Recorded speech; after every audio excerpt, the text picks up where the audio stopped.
feeling in the town at the time was such that we all realised that there couldn't be an apprentice boys march that year, because if there was going to be very serious violence in the town.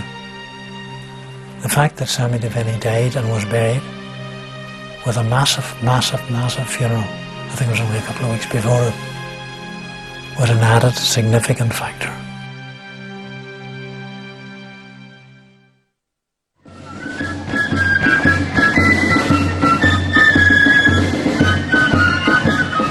The Apprentice Boys Parade processes along Derry's walls directly above the Bogside, continuing on a circuit through the heart of Derry city, celebrating a Protestant victory in 1689, a major event in the Protestant calendar.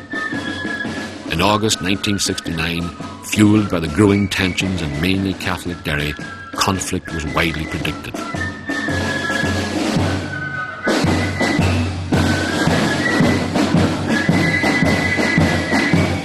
I think it was a very real prospect that a number of apprentice boys clubs from outside of the Derry area were very determined to attack Bogside. I have no doubt about that.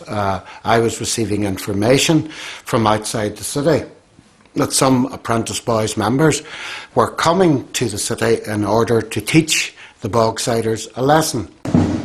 I'm not for one moment suggesting that the apprentice boys leadership were part and parcel of that, but it is a fact that there were a large number of apprentice boys from outside the city who were determined to attack the Bogside. I think the fears were real, and as I recall them, the fears were much more real of the RUC than of the marchers. People in the Bogside were afraid of the police, and I think they were much more afraid of a police invasion under the cover of August than they were of a loyalist invasion. It was in this climate of militancy that Sean Keenan, an IRA veteran and one of the few active Republicans in Derry, moved with fellow Republicans and other concerned nationalists to set up the Derry Citizens Defence Association. On the 30th of July, Sean Keenan took up the chairmanship and Paddy Doherty became his deputy, thus ensuring it was not seen as an exclusively Republican organisation. Well, of course, one of the things that we had to do if we wanted to stop the trouble, that was to talk to the apprentice boys and see if they could put off the march. They had no bother about meeting us, absolutely none. We got very little joy from them that night. They said die was cast, but they said they would have plenty of stewards there, and it would be up to us to steward our own people. They would steward their people. And on the way up to the meeting, Brother Stange, there had been a number of people who had tried to instill some concept of bringing about peace and stopping the rioting, and had written on big white letters, "Give peace a chance," on the way up to the Apprentice Boys Hall. After the meeting was over and we were coming down the same street, there were half a dozen boys with black paint painting out the scrawl on the road, and I said to Keenan, "We ain't going to stop the battle." On the streets, the Defence Association organised themselves and provided equipment for the defence of the Bogside in the event of any incursions by Loyalists or the RUC. Street committees were formed and barricades organised to seal off the Bogside. Everybody was given a role in the defence of their areas. As the 12th of August approached, attempts were made to have the Apprentice Boys Parade banned. The tension and the temperature, politically speaking, had been building for some time, as I recall. Unionists were looking upon it as their right to demonstrate and parade, which they felt was not being an aggressive or triumphalist manner at all, and they couldn't understand, we in the unionist community couldn't understand that it could be viewed in a radically different light by the nationalists, particularly when there was this expectation of trouble. The situation about parades then was very much like the situation about parades is now. I mean, quite clearly, certain contentious parades can give rise to disorder.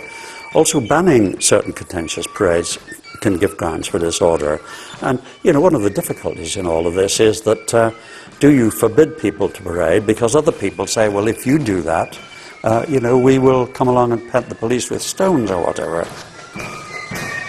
I think a distinction was made between the possibility of banning a kind of ad hoc parade, which was arranged on the spur of the moment, perhaps to make a very contentious political point. And, the Apprentice Boys Parade, which, whether you liked it or not, and clearly a lot of people didn't like it at all, was essentially, an annual event. So, had it been banned, what would have happened? We know what happened when it wasn't banned. What we don't know is what would have happened if it had been banned. The Northern Ireland government made no moves to prevent the march, and Westminster, with ultimate authority over Northern Ireland, chose to maintain the official British policy of non-interference.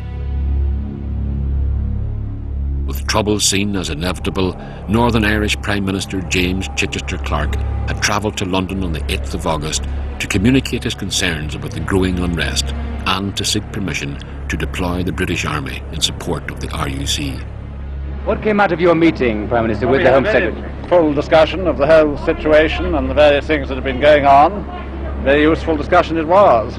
Do you still regard the situation as being very critical in Northern Ireland, Prime Minister? Well, critical, but I'm obviously not happy about the situation. About the possibility of troops going into Ireland? I said we discussed the whole field, and troops obviously is included. Was that a special point, sir? Not particularly. What about the The possibility? Northern Ireland government wanted to know if we would allow British troops to serve there under them, to which I gave the reply, which I will put quickly now, no, not unless you make changes in the way in which you govern the country. We can't allow British troops to be put in that position where they're responsible only to the Northern Ireland government and not to the British government.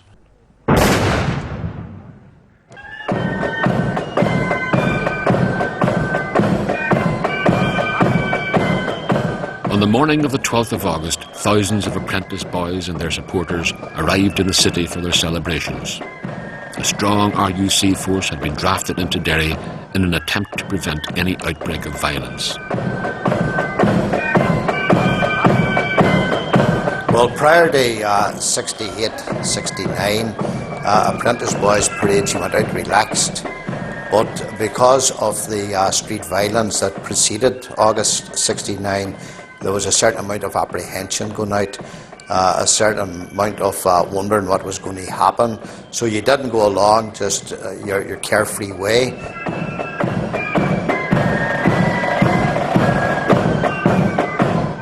That particular day, I happened to be one of the marshals on parade that day, and my marshalling area was Waterloo Place, and it was rather rough. But my job as a marshal was to keep the parade on the move, because we felt if the parade stopped at any time, then the violence would really explode. I belong to Derry and I know that.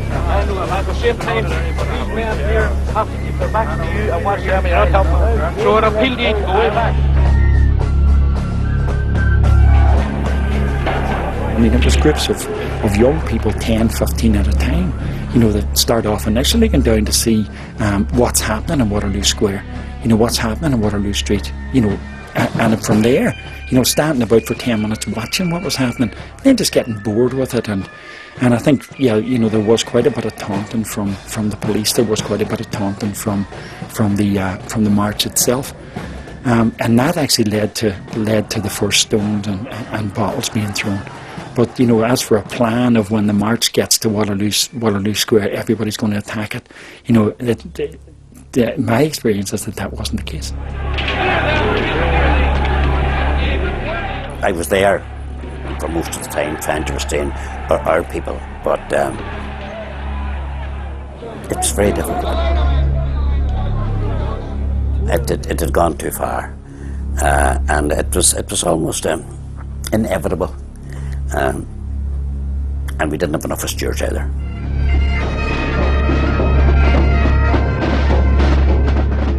But I mean, as we came very close to the edges of the Bogside, I mean, I can still see those stones being thrown from the William Street area.